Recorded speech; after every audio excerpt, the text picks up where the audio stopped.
pembangunan di Jatinangor ini tidak terkendali. Begitu. Pembangunannya sangat tinggi, tetapi daya dukung lingkungan tidak diperhatikan.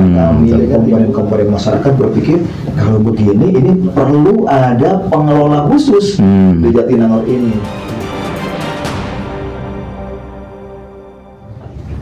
Assalamualaikum warahmatullahi wabarakatuh. Senang sekali kembali Iwan Bahari hadir di Forecast TV, Forum Komunikasi Wartawan Sumedang. Dan tamu istimewa Iwan kali ini adalah Dr. Haji Dudi Supardi, STMM. Beliau adalah Komisi 1 Fraksi PAN DPD Kabupaten Sumedang. Ya.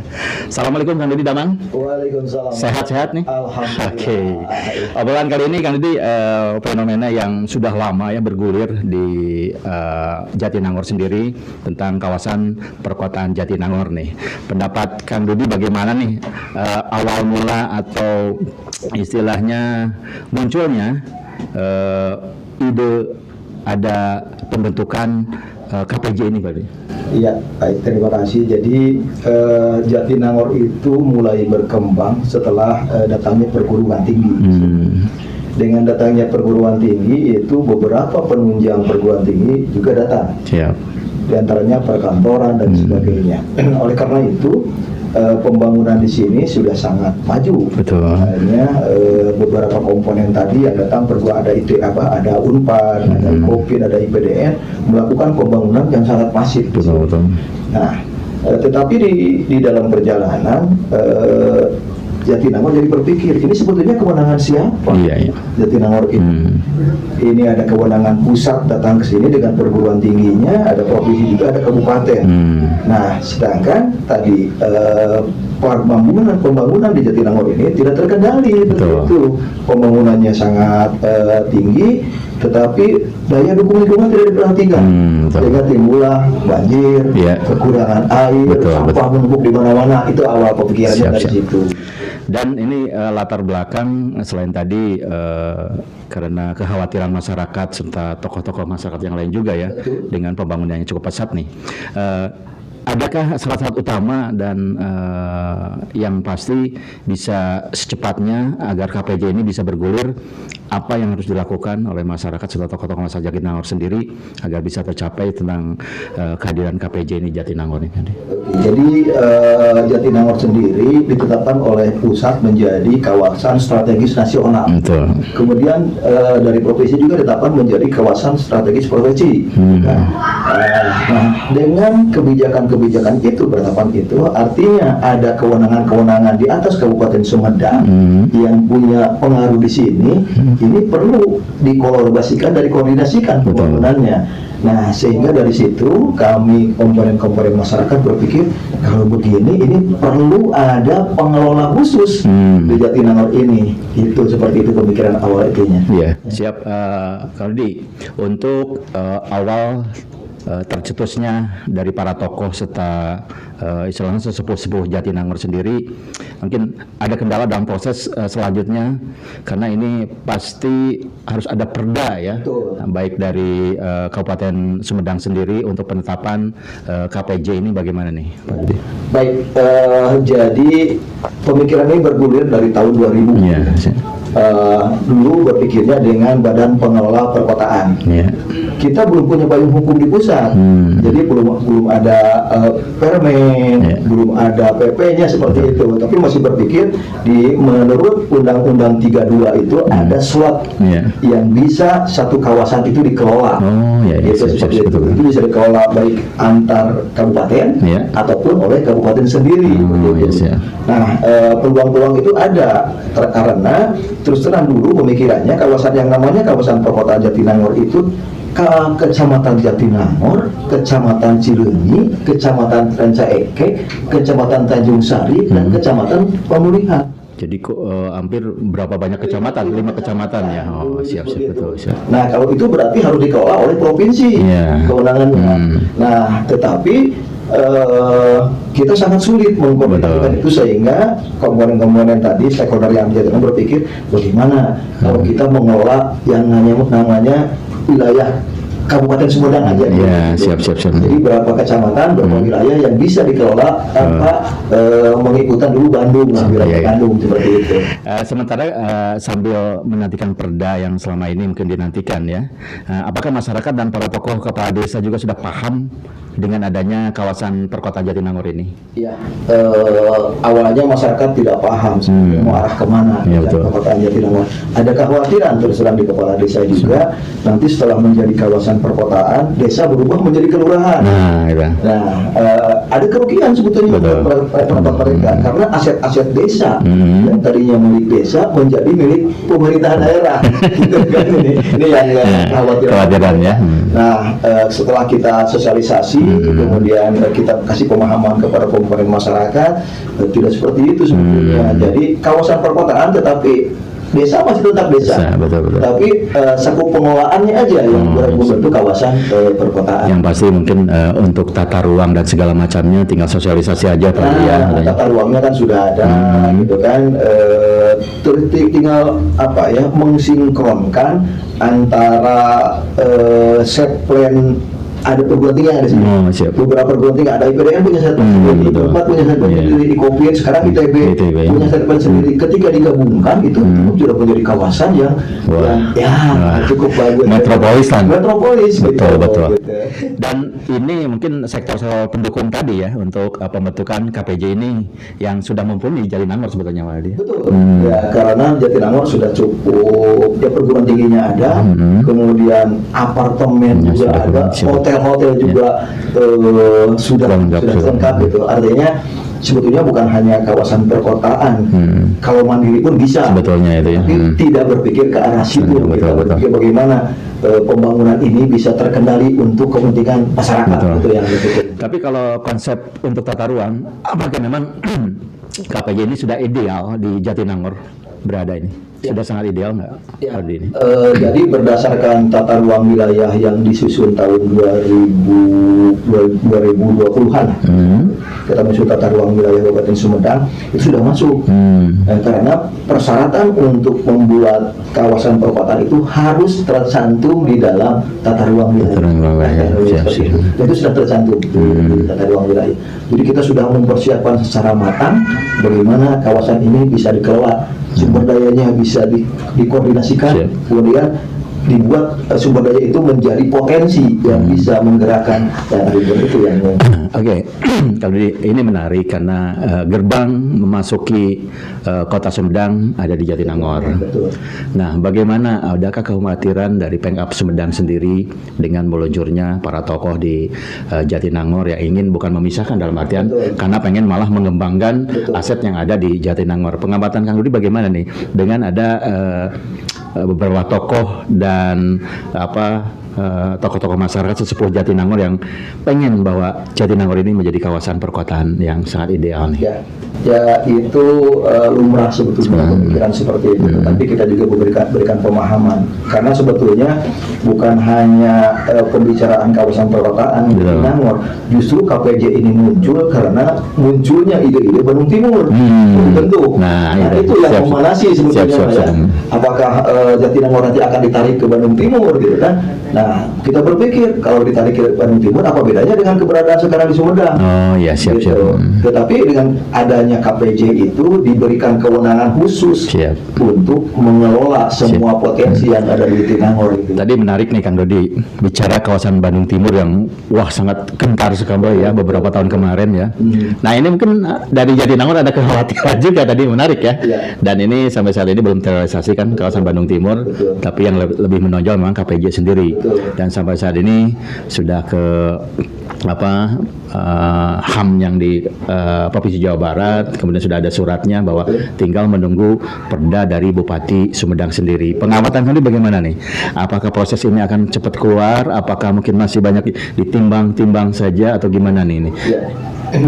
Jadi pemikiran KPJ itu tadi sebenarnya untuk mengkantar isu-isu timur. Gitu. Nah, karena berdasarkan pemikiran kami dengan kawasan perkotaan Jatinangor terbentuk itu merupakan satu potensi wadah yang bisa nanti mengelola itu. Nah, kemudian sekarang kita sudah gulirkan ke arah Perda. Jadi saya juga termasuk masuk sekretaris Pansus. Sekretaris Pansus pembentukan kawasan perkotaan Jatinangor. Memang ini ada tarik menarik. Tarik menariknya dalam kaitan terus terang orang-orang yang di wilayah timur sana. Kekhawatiran mereka itu gimana? Iya, kekhawatiran wilayah timur, wilayah Sumedang Timur. Dengan Jatinangor memisahkan diri, wassalam gitu. Sumedang itu gitu.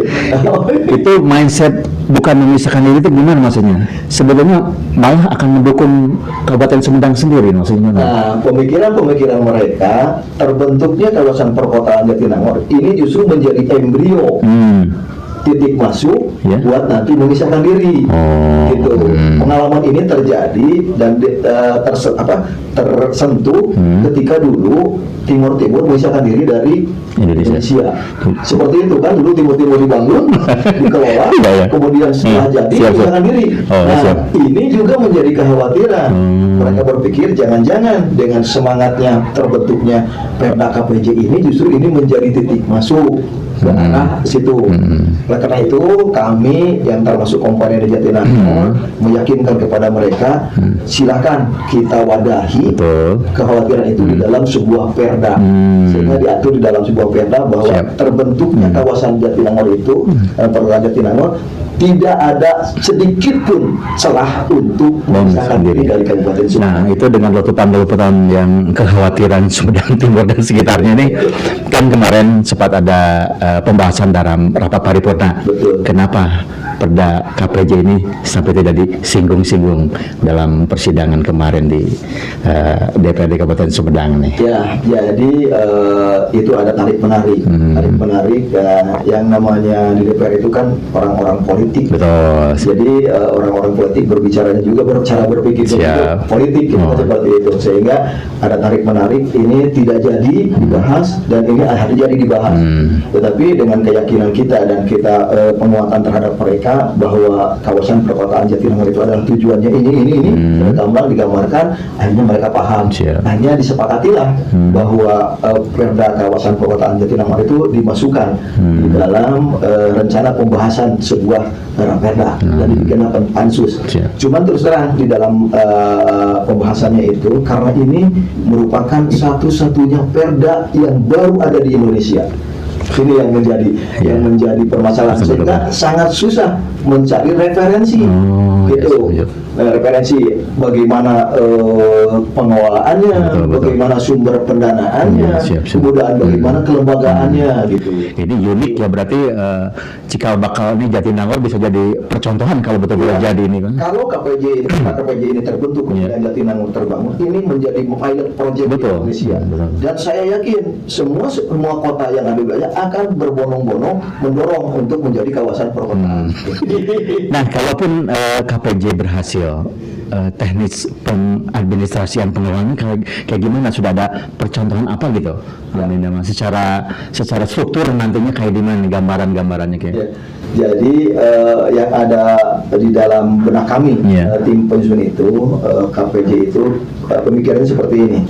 Kawasan perkotaan Jatinangor itu memberikan kontribusi terbesar terhadap PAD Sumedang. Betul, siap. Oleh karena itu harus ada komitmen dari Pemda Sumedang berapa persen dari PAD itu kembali lagi untuk membangun Jatinangor. Siap. Kemudian ada komitmen pusat yang menetapkan menjadi kawasan strategis nasional, berapa sumber daya yang bisa ditarik ke Jatinangor ke sini. Gitu. Sama juga dengan provinsi yang menetapkan Cekungan Bandung. Siap. Di sini kan Jatinangor bagian Cekungan Bandung juga berapa sumber daya yang bisa ditarik untuk membangun Jatinangor ini, gitu, kawasan perkotaan Jatinangor. Nah, ini yang kita kemas ya. Sehingga tadi di dalam pendanaan kita dicantumkan bahwa pendanaan kawasan perkotaan Jatinangor itu bisa dari pusat, bisa dari provinsi, bisa dari kabupaten, juga bisa dari para investor, sponsor itu artinya orang-orang yang punya investasi di Jatinangor. Siap. Ini berbentuk mungkin kalau dulu sih CSR ya. CSR seperti itu. Nah, seperti apa ini dikelola? Nah, Sumedang sendiri kan sudah mempersiapkan perda CSR. Jadi perda CSR sudah dibuatkan. Ini ada sumber daya sekarang baru diwadahi dengan perda kawasan perkotaan. Setelah beres pembangunan Tol Cisumdawu, pengamat menurut Akan nih, gimana prospek untuk KPJ ini? Ya, jadi ini juga menjadi satu bahan pemikiran. Jadi ketika terbangun jalan tol itu ada kejadian ketika terbangun jalan tol Jagorawi ya. Jagorawi ya, siap. Itu kan Purwakarta mati. Betul. Cianjur, Sukabumi itu mati, gitu. Nah, ini menjadi bahan pemikiran di Kabupaten Sumedang bagaimana caranya dengan dibangunnya tol Cisumdawu, tetapi tadi potensi wisata, potensi unggulan di Sumedang tetap dikunjungi oleh masyarakat. Nah, oleh karena itu berkaitan dengan itu juga dibentuklah beberapa peraturan daerah yang berkaitan dengan kawasan perkotaan, berkaitan dengan pembangunan Sumedang, yaitu dengan perda tentang Sumedang Pusat Budaya Sunda. Siap. Itu. Jadi sudah mempersiapkan diri ya sebenarnya dari awal seperti apa gitu. Dan mudah-mudahan ini kita berharap untuk masyarakat khususnya Jatinangor ini KPJ itu betul-betul terrealisasi dan tentunya kembali memberdayakan masyarakat di Jatinangor sendiri. Karena ini udah banyak urbanisasi tahu sendiri kan Jatinangor ya. Dari manapun sudah ini dengan kampus-kampus yang besar-besar di sini. Nah, bagaimana dukungan akademisi yang berada di kawasan Jatinangor sendiri tentang mau hadirnya cross ini nih KPJ nih? Ya, jadi kita berpikir sebetulnya yang berkepentingan terhadap kawasan perkotaan itu mereka. Ya, mereka adalah intelektual pemikir yang ada di sana, intelektual di perguruan tinggi, sehingga kita dorong mereka itu supaya aktif di dalam membuat naskah akademis, kemudian aktif di dalam memberikan pemikiran, dan kemudian aktif di dalam nanti pengolahannya. Karena terus terang di dalam persyaratan untuk lembaga pengelola perkotaannya yang dihadirkan itu adalah ahli. Jadi ahli-ahli semua, ada ahli tentang lingkungan, betul. ahli tentang pembangunan infrastruktur, kan, kemudian ahli perencanaan, ahli budaya dan seperti itu nanti yang tempatnya di dalam strukturnya.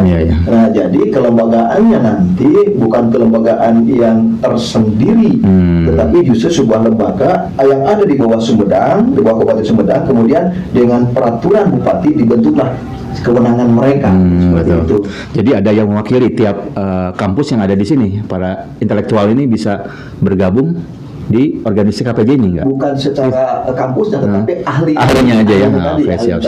Bukan ahli geologi, ahli peternakan, itu yang masuk di situ. Jadi cara berpikirnya nanti mereka membuat perencanaan di kawasan perkotaan Jatinangor ini, kemudian ini menjadi masukan kepada Pemda Sumedang. Tetap keputusan nanti Pemda Sumedang yang ketuk palunya. Apakah ini dijalankan, kemudian bertanya Pemda Sumedang. Jadi mereka cuma, kalau menurut saya cuma ting-teng saja. Tinggal ketuk palu aja ya. Tapi beneran ini perjuangan di tahun 2000 nih Pak Dudi. Dari tahun 2000 sekarang sudah 2021, cukup alot juga. Sebetulnya apa yang paling sulit nih untuk mencetuskan atau menggolkan KPJ ini, pengamatan Pak Dudi sendiri? Ya, dari awal bagaimana menyatukan pemikiran, pemikiran tentang kawasan perkotaan itu yang sangat susah. Karena mereka berpikir tadi, mudah-mudahan dengan ini kawasan perkotaan nanti ada lembaga DPRD sininya, ada wali kota di sini, gitu kan. Nah, kita berpikir sebetulnya dengan kawasan perkotaan ini, kalau memisahkan diri seperti itu, ini akan ada kekhawatiran dari PAD yang ditarik ke Sumedang, gitu. Nanti cuman cukup untuk membiayai keberadaan mereka. ya. Karena nanti di sini pasti ada Bapeda, Betul, ada wali kotanya, betul, perangkatnya, kemudian ada DPRD, DPRD-nya, ya. Sehingga yang sekarang itu hampir 53% PAD Sumedang itu disupport dari kawasan Jatinangor. Sebetulnya PAD yang terbesar itu Jatinangor ya. Jatinangor paling besar. Bisa sekitar 53%. Nah, disitulah mereka mungkin ya berpikirnya kalau terjadi ini ya mungkin tadinya awalnya, tapi sekarang sudah mulai lembek sekarang ya. Sekarang seiring dengan perjalanan waktu, seiring dengan gencaran sosialisasi, akhirnya mereka paham. Betul. Jadi kebutuhan kawasan perkotaan itu bukan untuk kepentingan diri sendiri, tapi bagaimana mengkoordinasikan pembangunan kawasan ini supaya dengan sumber daya yang ada, dengan potensi yang ada bisa berkembang cukup pesat dan menambah APBD Kabupaten Sumedang itu utamanya sebetulnya ya. Bukan mengurangi sebetulnya. Menambah. Sekarang dengan banyaknya apartemen itu betul. Siap. Pajaknya sekarang sudah pada lentur baik anggota dewan, kita tinggal tunggu stakeholder dari Bupati sendiri ya kalau dia dengan KPJ ini. Mungkin Pak Bupati sudah agak lentur gimana nih pengamatan Baldi, akankah ketuk palu beliau untuk KPJ di Jatinangor ini atau masih mengulur-ulur terus, bagaimana nih Pak Baldi? Ya, dulu sebetulnya pemikirannya Perda Kawasan Perkotaan Jatinangor itu didorong untuk menjadi hak inisiatif DPRD. Tetapi ternyata dengan perjalanan waktu Bupati sadar ini akhirnya ini menjadi aset saya juga menjadi ini inisiatif eksekutif. Jadi usulan eksekutif sekarang dimasukkan ke DPRD. Sudah DPRD kemarin yang agak alot di DPRD. Kalau bupatinya sendiri dengan perangkatnya sudah sangat siap dengan pemikiran dengan kawasan perkotaan ini. Jadi buat masyarakat Jatinangor jangan khawatir lah. Ini para tokoh serta wakil dewan yang ada di Jatinangor siap ya untuk menggolkan kawasan perkotaan Jatinangor ini ya. Insya Allah. Baik, tadi ya obrolan terakhir kita ada yang mau sampaikan lagi biar deg lah masyarakat Jatinangor ini dengan bergulirnya KPJ ini agar lebih yakin dan turut mendukung dengan kawasan pembetulan perkotaan Jatinangor ini. Ya, saya menghimbau kepada masyarakat, jadi hilangkanlah pemikiran-pemikiran yang negatif terhadap kawasan perkotaan Jatinangor. Jadi pembentukan kawasan perkotaan Jatinangor itu betul-betul untuk mengemas kawasan Jatinangor ini supaya bisa tertata dengan baik.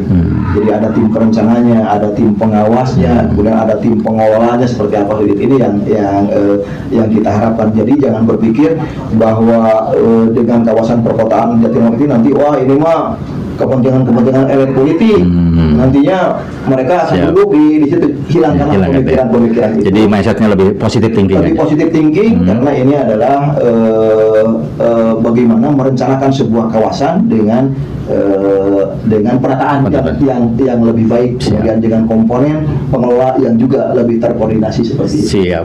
Kemudian sukseslah, mudah-mudahan KPJ-nya bergulir dan cepat terrealisasi. Amin. Ya, pemirsa Podcast TV, Forum Komunikasi Warnawan Sumedang. Demikian ngobrol santai dengan Kang Dudi. Beliau adalah fraksi PAN DPRD Kabupaten Sumedang Komisi 1 dan beliau yang terus memperjuangkan KPJ juga mudah bisa bergulir di Jatinangor. Amin. Terima kasih. Wabillahi taufiq wal hidayah. Assalamualaikum.